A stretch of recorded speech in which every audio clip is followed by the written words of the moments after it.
Okay, so I'll go ahead and create a sketch as usual, showing the flight path, information that's been given to me already in the question, and anything extra that we find through the question can be added to the diagram. So the initial speed is almost a tangent to the flight path, and I've got that coming in from A.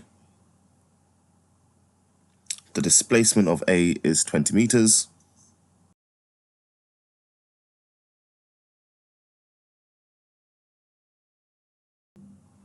Point B has a displacement of 12 meters from the ground, and point C is the point of impact. And I'll show the initial speed here as a column vector. So that's 5u and 4u. Okay, the position of B was given to us, and that's K12. K for the I component and 12 for the J component. Okay, just to make it clear to myself, the horizontal component of the speed is 5u and the vertical component is 4u.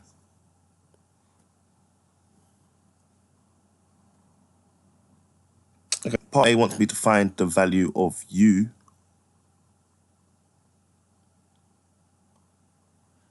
And there's two unknown u's. There's the horizontal and vertical components of the initial velocity of the projectile. I'm going to resolve vertically first and see what I can find. So I do know it takes 4 seconds to move from A to B. I know the displacement after those 4 seconds, and that should be enough information for me to figure out what the unknown value of u is. So just set up my suvat variables.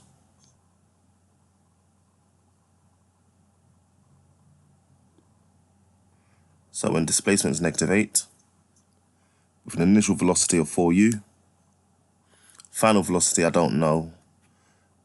The acceleration due to gravity is the -9.8,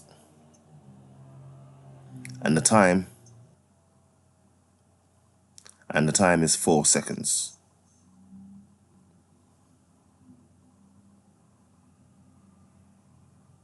Okay, putting all of that together, the best formula to use is the S equals ut plus half at squared.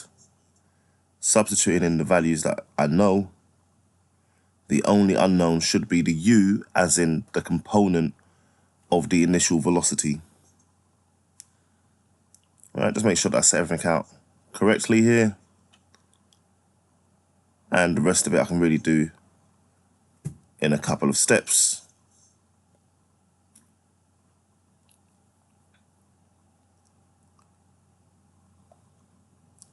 And then into the calculator.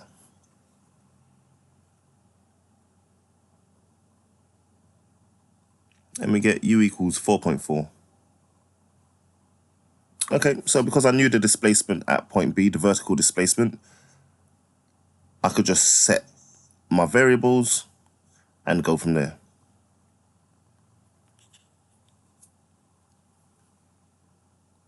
Okay, the value of k, I'm going to resolve this horizontally. I can see k is part of the position vector of B. So if I can find the horizontal displacement by the time the particle gets to the position of B, then I should actually know the value of k. All right, so that horizontal displacement is going to be k. The initial velocity is 5u, which we now know to be 5 times 4.4, which is 22. There is no horizontal acceleration, and it was 4 seconds later. Okay, S equals ut. So k equals 22 multiplied by 4. So k equals 88. Okay, nice. Moving on to part C. Incidentally, the final velocity would also have been 22. Horizontal velocity remains constant all the way through the path of the projectile.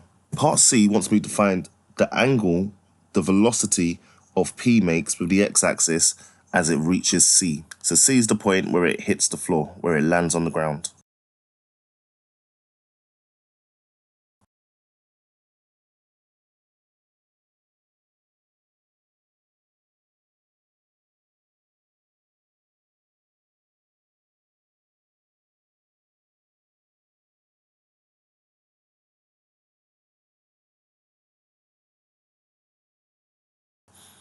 Okay, so the point C, I do know that when the particle reaches C, the vertical displacement will be negative 20. So that should be enough information to try and figure out what time or how long it will take for it to impact with the ground, for the particle to reach point C. Resolving vertically, finding those suvat variables, negative 20 for the displacement. The initial velocity is 4 times u, 4 times 4.4, which is 17.6. Final velocity we don't know for that particular point. Acceleration due to gravity, and the time, it's actually what we're looking for.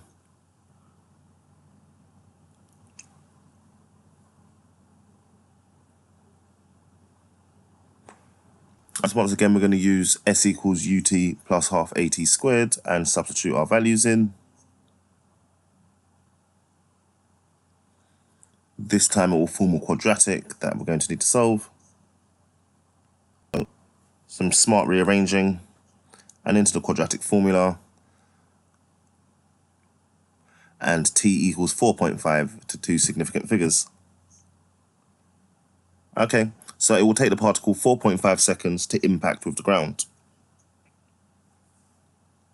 Now, I just need to know the horizontal and the vertical components for the velocity at the point where it impacts with the ground. So now that I know the time, let's find that final velocity.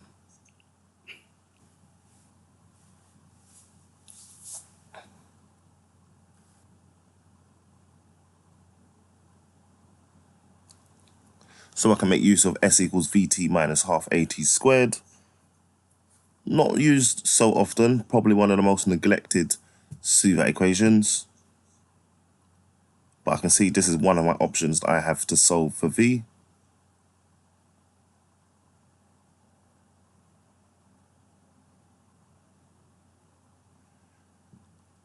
Substitute in those values.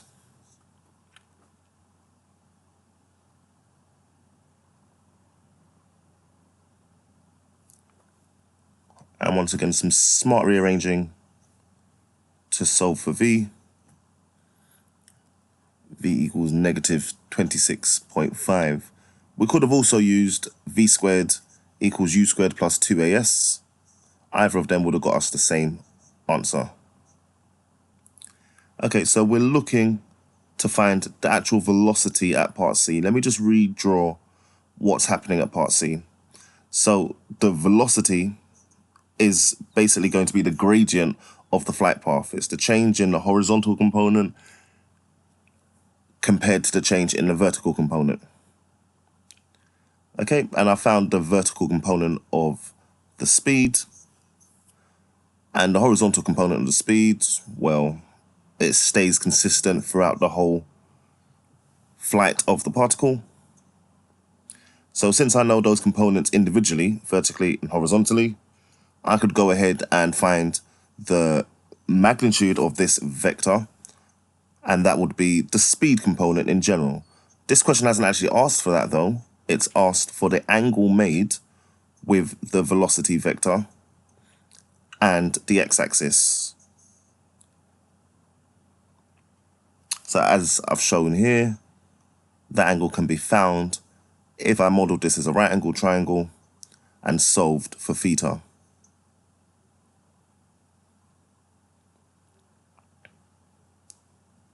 And just quickly into our calculators.